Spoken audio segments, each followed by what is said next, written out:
નમસ્કાર, spark today ન્યૂઝમાં આપનું હાર્દિક સ્વાગત છે। ગુજરાતની રાજનીતિના સૌથી મોટા સમાચાર સામે આવી રહ્યા છે।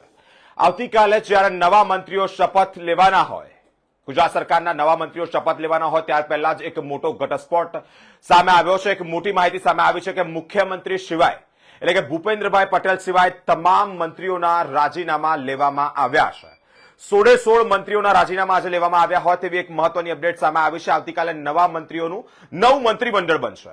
આવતીકાલે પૂર્ણ મંત્રીમંડળ બને તેવી સંભાવનાઓ છે। એટલે કે અત્યારે 16 મંત્રીઓ હતા, મુખ્યમંત્રી સહિત 16 મંત્રીઓના રાજીનામા લેવામાં આવ્યા છે। એક મોટી અપડેટ ગુજરાત સરકારના મંત્રીમંડળથી સામે આવી છે, જે ગાંધીનગરમાં મુખ્યમંત્રી નિવાસ સ્થાનેથી આ બેઠક મળી છે અને એ બેઠક દરમિયાન આજે તમામ મંત્રીઓના રાજીનામા લેવામાં આવ્યા છે। આવતીકાલે એટલે 17 ઓક્ટોબરે તમામ નવા મંત્રીમંડળોને શપથ ગ્રહણ ગાંધીનગર ખાતે થવાના છે। મહત્વની બાબત કરીએ કે કયા કયા મંત્રીઓને સ્થાન મળી શકે છે, તો હાલ અત્યારે ગુજરાતના ગૃહમંત્રી હર્ષ સંઘવી છે, તેઓને પણ પ્રમોશન મળી શકે તેવી વાતો વહેતી થઈ છે। વડોદરા શહેરમાંથી પણ સિનિયર ધારાસભ્યોને આમાં સ્થાન મળી શકે છે। કોંગ્રેસમાંથી ભારતીય જનતા પાર્ટીમાં જોડાયેલા તમામ ધારાસભ્યો પર પણ વોચ એટલે કે તમામ ગુજરાતની જનતાની નજર છે। હાર્દિક પટેલ હોય, અલ્પેશ ઠાકોર હોય કે અર્જુન મોઢવાડિયા હોય, આ તમામ ધારાસભ્યોમાંથી કયા નેતાને મંત્રીમંડળમાં સ્થાન મળે તેવી ચર્ચાઓમાં એક ચર્ચાએ અંત આવ્યો છે કે અર્જુન મોઢવાડિયા કે જેઓ સિનિયર ધારાસભ્ય રહી ચૂક્યા છે તેઓને ગુજરાતના મુખ્યમંત્રી ભૂપેન્દ્રભાઈ પટેલને જે મંત્રીમંડળ છે તેમાં તેઓને સ્થાન મળી શકે છે।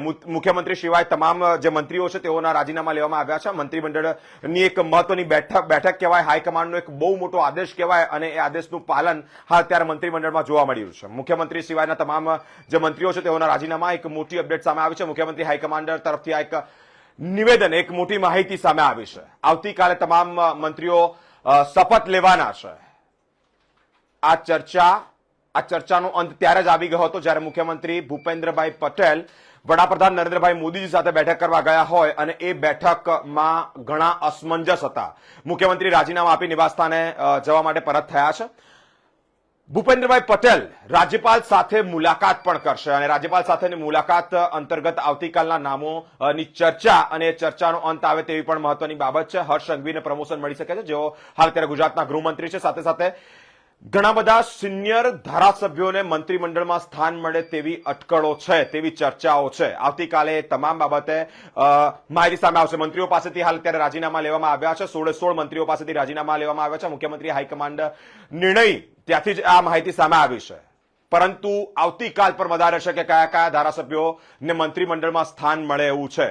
વડોદરાની પણ વાત કરીએ તો વડોદરામાં સયાજીગંજ વિધાનસભાના ધારાસભ્ય કેયુરભાઈ રોકડિયા, શહેરવાડી વિધાનસભાના ધારાસભ્ય મનીષાબેનનું પણ નામ ચર્ચામાં છે। સાથે સાથે શૈલેષભાઈ સોઢા જેઓ દર્ભાવતીના ધારાસભ્ય છે તેઓનું પણ નામ ચર્ચામાં છે। વાઘોડિયા વિધાનસભાની વાત કરીએ તો ધર્મેન્દ્રસિંહ વાઘેલા બાપુને પણ મંત્રીમંડળમાં સ્થાન મળી શકે તેવી પણ ચર્ચા છે। સાવલીના ધારાસભ્ય કેતન ઇનામદાર અને તેઓને પણ મંત્રીમંડળમાં સ્થાન મળી શકે તેવી ચર્ચા છે, કારણ કે આ મંત્રીઓના, આ ધારાસભ્યોની હિસ્ટ્રી તપાસવા જઈએ તો ઘણો બધો બહોળો અનુભવ છે ધારાસભ્યો તરીકેનો અને તેને લઈને જ મુખ્યમંત્રી ભૂપેન્દ્રભાઈ પટેલની સરકારમાં તેઓને મંત્રીમંડળમાં સ્થાન મળે તેવી અટકળો છે। આવતીકાલે ઘણા બધા મંત્રીઓ જેઓના માથે એક મોટો શિરનો એક તાજ પહેરવામાં આવશે અને એ તાજ કોને પહેરવામાં આવશે કદાચ આજ રાત સુધી આ હાઈકમાન્ડની જે મીટિંગ છે તે અંતર્ગત માહિતી સામે આવી જશે। આવતીકાલનો દિવસ 17 ઓક્ટોબર દિવાળી, કોના ઘરે મીઠાઈઓ વેચાશે અને કોને ઘર ભેગા કરી દેવામાં આવે છે, તો અત્યારે એ ચર્ચાનો તો અંત આવી ગયો છે કે તમામ મંત્રીઓ